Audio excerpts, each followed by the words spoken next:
News station में आपका स्वागत है। इस समय की बड़ी खबर यह है कि मौसम विभाग ने अरब सागर में साइक्लोन बनने की घोषणा कर दी है। इस साइक्लोन का नाम है ताउते और ये नाम म्यांमार ने दिया है। तो ताउते बन चुका है अरब सागर में और किस डायरेक्शन में जाएगा, कहां कहां इसका असर होगा, ये सारी चीज़ें हम आपको इस बुलेटिन में बताएंगे। तो यहाँ पर हम सबसे पहले जो आपको दिखाना चाह रहे हैं कि इस समय की स्थिति क्या है। तो यहाँ ये जो ढेर सारी लाइटनिंग दिख रही है आपको, ये दरअसल दिखा रहा है पिछले 15 मिनट में किस तरीके से ज़बरदस्त तरीके से लाइटनिंग हो रही है। ये लाइटनिंग चल रही है मतलब बिजली कड़क रही है और बादल उमड़ घुमड़ रहे हैं। ये वो जगह है जहाँ पर तूफान मौजूद है, यानी साइक्लोन ताउते यहाँ पर समंदर के अंदर मौजूद है। अब सबसे खास चीज़ ये है, इसकी वजह से जो बादल बन रहे हैं वो आप देख सकते हैं कि किस तरीके से केरल में असर दिखा रहे हैं। साथ ही साथ पूरा का पूरा जो वेस्टर्न घाट है, अगर हम कोंकण, गोवा, इन सब जगहों की बात करें तो वहाँ पर बादल नज़र आ रहे हैं और हवाओं की रफ्तार भी धीरे धीरे बढ़ रही है। चलिए अब हम आपको अभी बुलेटिन की अगर हम बात करें तो मौसम विभाग ने जो बुलेटिन जारी किया है, अगर हम उसकी बात करते हैं तो उसमें साफ साफ बताया गया है कि जो ये ताउते है, ताउते की स्पीड किस तरीके से बढ़ रही है। तो यहाँ आप देख सकते हैं कि ये 15 तारीख यानी आज शाम को 6:30 बजे तक साइक्लोनिक स्टॉर्म रहेगा, यानी एक चक्रवाती तूफान है। और इसकी स्पीड इस समय की बात करें तो 60 से 80 किलोमीटर प्रति घंटे की रफ्तार हो चुकी है और ये गस्टिंग लगातार बढ़ती चली जाएगी। 15 तारीख को ये गस्टिंग यानी अगले 24 घंटे की अगर हम बात करते हैं 120 किलोमीटर की रफ्तार हो जाएगी तूफान की। उसके बाद 16 तारीख की अगर हम बात करें तो 150 किलोमीटर प्रति घंटे की रफ्तार से इसमें हवाएं चलेंगी और ये रफ्तार बढ़ती चली जाएगी। और 17 तारीख को ये 160 किलोमीटर प्रति घंटे की रफ्तार वाला तूफान हो जाएगा और जिसमें गस्टिंग 175 किलोमीटर प्रति घंटे की होगी। और 18 तारीख को भी ये वेरी सीवियर साइक्लोनिक स्टॉर्म और सीवियर साइक्लोनिक स्टॉर्म रहेगा। अब सवाल उठता है कि इस तूफान की जब हम बात करते हैं तो इसका असर कहाँ कहाँ होगा, क्योंकि जो भारत का पश्चिमी तट है अगर हम उसकी बात करें तो तमाम शहर हैं वहाँ पर जहाँ पर चिंता बढ़ी हुई है। सबसे बड़ी चिंता मुंबई वालों को होती है कि कोई बड़ा तूफान आ रहा है तो कहीं उन पर असर तो नहीं हो रहा है। असर मुंबई वालों पर ना के बराबर होगा।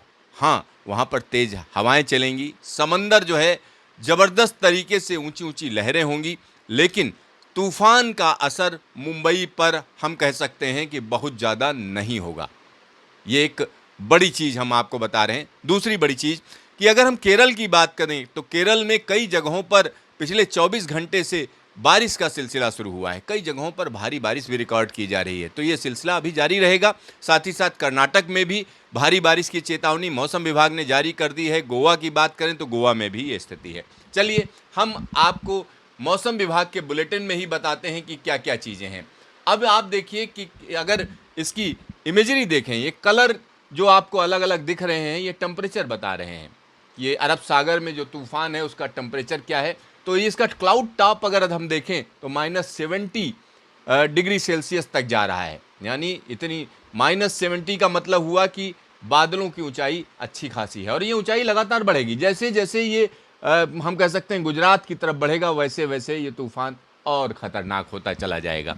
चलिए अब हम आपको बताते हैं कि किस किस तरीके का असर होगा। अगर असर की बात करें तो सीधा सीधा ये कहा जा रहा है कि इसका असर ज़बरदस्त होगा। यहाँ पर इस समय जो क्लाउड इमेजरी है अगर हम उसकी बात करें तो ये दिखा रहा है कि इस समय किस तरीके के बादल छाए हुए हैं अरब सागर में। अरब सागर में हम कह सकते हैं कोस्ट के पास में ही ये तूफ़ान है, लिहाजा पूरे अरब सागर में मछुआरों को सतर्क कर दिया गया है। उनसे कहा गया है कि वो समंदर में ना जाएं।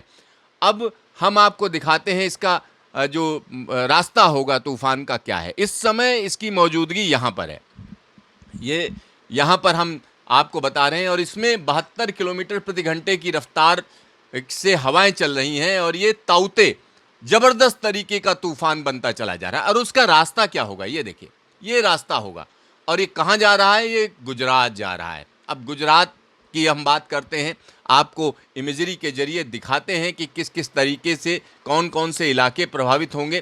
तो यहाँ पर आप देखिए कि ये तूफ़ान किस तरीके से आगे बढ़ेगा। अभी की स्थिति ये है। और ये हम कह सकते हैं कि सबसे बड़ी राहत वाली बात है अगर हम पूरे के पूरे इलाके की बात करें, जो कि कोंकण का इलाका है, साथ ही साथ महाराष्ट्र का इलाका है, वहाँ के लिए राहत की बात है। हाँ, बादल जरूर हैं, ये देखिए पूरे के पूरे कोस्टल बेल्ट में बादल हैं और जगह जगह पर बारिश की संभावना मौसम विभाग पहले से ही जता रहा है। और इसका जो रास्ता होगा, ये देखिए किस तरीके से ये आगे बढ़ेगा। और यहाँ पर आप देख सकते हैं कि ये 18 तारीख को सुबह सुबह ये ताउते कहाँ पहुँचेगा जाके, बिल्कुल जो है द्वारका के पास पहुँचेगा।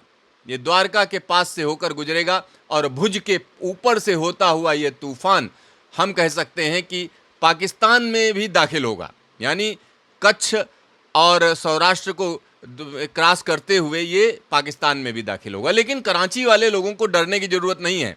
और ये तूफान हम कह सकते हैं एक बड़े इलाके को प्रभावित करने जा रहा है, जिसमें खास तौर पर गुजरात की अगर हम बात करें तो 18 तारीख की सुबह ये यहाँ पर पहुँच जाएगा। और चलिए कुछ चीज़ें हम आपको और दिखा देते हैं। कोन ऑफ अनसर्टेनिटी की बात करते हैं। कोन ऑफ अनसर्टेनिटी का मतलब होता है ये तूफान इस पूरे इलाके में कोई भी डायरेक्शन ले सकता है, तो ये एक अलग तरीके की चीज़ हो गई। साथ ही साथ यहाँ पर कुछ चीज़ें और हम जो इस समय अब तक का ट्रैक रहा है, अगर हम उसकी बात करें तो यहाँ पर आप देख सकते हैं कि किस तरीके का ट्रैक रहा। 14 तारीख को ये डिप्रेशन बना और उसके बाद डिप्रेशन रहा, फिर हम कह सकते हैं डीप डिप्रेशन बन गया 14 तारीख को ही, और उसके बाद आज की जो स्थिति है ताउते साइक्लोन बन चुका है। 65 किलोमीटर प्रति घंटे की रफ्तार से इसमें हवाएं चल रही हैं।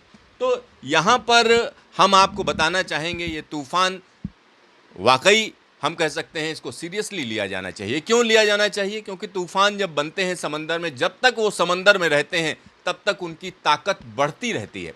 तो ताउते जो है जब तक समंदर में रहेगा तब तक खतरनाक रहेगा।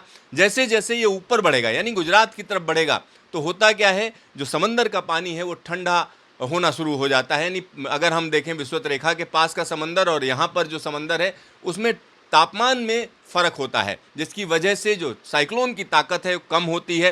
तो लिहाजा ये कहा जा सकता है जब ये द्वारका के पास में या भुज के ऊपर से जब निकलेगा, तब इसकी वजह से हम कह सकते हैं कि अभी जो प्रेडिक्शन किया जा रहा है उससे हो सकता है इसकी ताकत कम हो, ऐसी संभावना रहती है।